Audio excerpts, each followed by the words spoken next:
আচ্ছা ফাহাদ বলতো ইংরেজিতে বাবাকে কি বলে? ফাদার।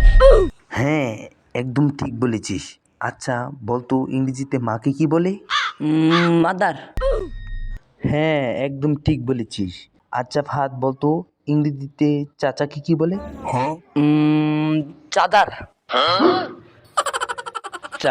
চাদার না, আঙ্কেল বলে, আঙ্কেল। ও সরি সরি, আঙ্কেল আঙ্কেল। আচ্ছা এখন বলতো ইংরেজিতে চাচার বউকে কি বলে? অ্যান্টিনা। এন্টিনা না, আন্টি বলে, আন্টি। ও সরি সরি, আন্টি বলে আন্টি। আচ্ছা ইংরেজিতে আন্টির বাচ্চাকে কি বলে? অ্যান্টিভাইরাস।